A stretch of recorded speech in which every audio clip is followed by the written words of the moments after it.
Good morning. Another Monday, another Monday. And hopefully we've taken some time for our own personal rest and relaxation over the weekend. I know if you're like me, you've got chores that you didn't get done during the week. So, we spent some time on our weekend just taking care of the home base, right? But you need to have time to be able to relax and enjoy life. When our lives are filled nothing but task after task after task, it can be stale, you know? And so this is why I wanted to share this topic with you. Happiness. Everybody's talking about happiness. And I think part of that was, we had the pandemic where we were ordered to stay at home. And some of us loved it because we rarely get to spend time at home. And others of us struggled. And I think we all struggled to a certain degree from the standpoint of we felt isolated. We felt isolated from family, being with our extended family. We felt isolated from our friends, although we could do Zoom. Zoom got a killer workout during the pandemic in my household. And just being able to see the people that we see when we go to the grocery store and that checker that we really enjoy, having a chat with. So much of our lives changed during that time, and people are finding themselves after, cabin fever had hit full bore, that we felt, well, unhappy. And others, we don't know how we got to this place of not being happy. Maybe at one point we had happiness and we were like, oh, I got to get back to that. I want to be happy. Who doesn't want to be happy? We all want to be happy. The challenge is that happiness is a mindset. First of all, we have to realize that we can't be happy all the time. As a matter of fact, it would be horrible if we were happy all the time. Why is that? Because the value we find in happiness is its contrast from being sad or unhappy, which, let's face it, being unhappy is every other emotional state you can be in besides happiness, right? I think about losing my mom to pancreatic cancer, my dad to heart failure, my brother to a brain tumor, my friends to cancer. And I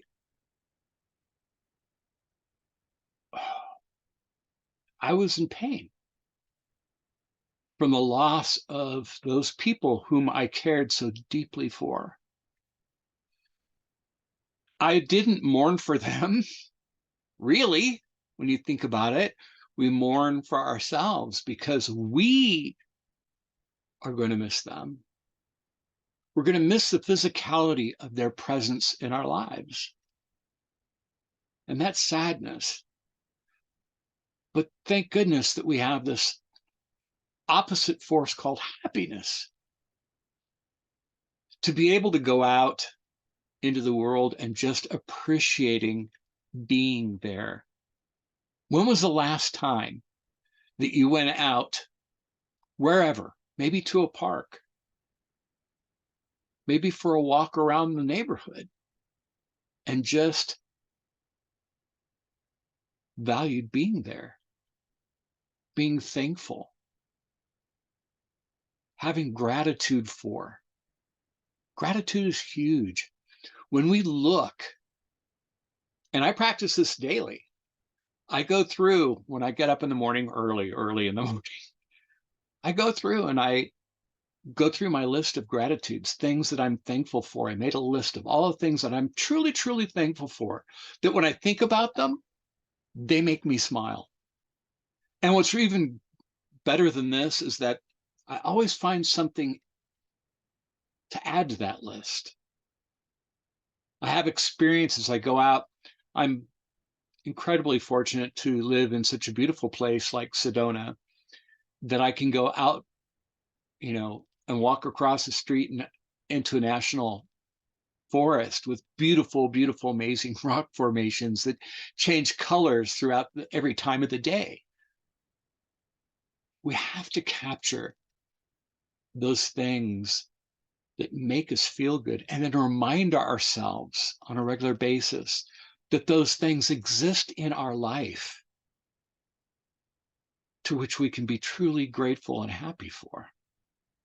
Because if we don't, if we're watching the news and we're watching social media and we're involved in all these other mediums that just barrage us with negativity, you're reading and you're viewing on television all the bad things that are happening within your local area, all the tragedy, and you go into this downward spiral of, what difference does it make? What's it all about?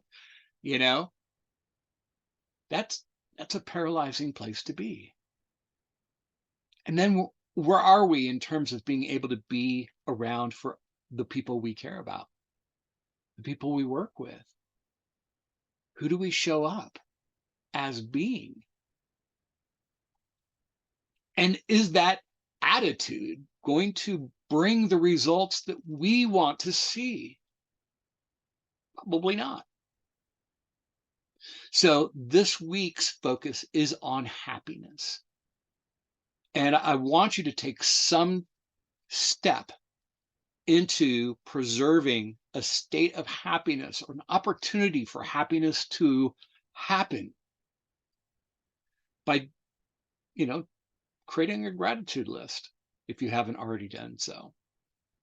By helping someone else. I find that when I'm sad or out of sorts, if I take that time and I spend it with somebody to make their life better, I feel better too. So in giving, we do receive. Anyway, all that being said, I hope you have subscribed and liked this episode. Subscribe to the podcast of Monday Morning Cup of Joe.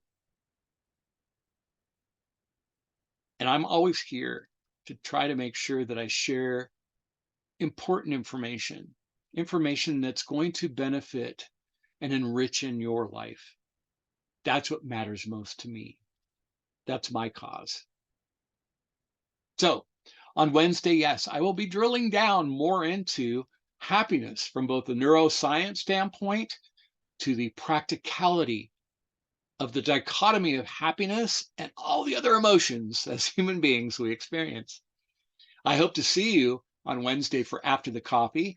And until then, my friend, lead well.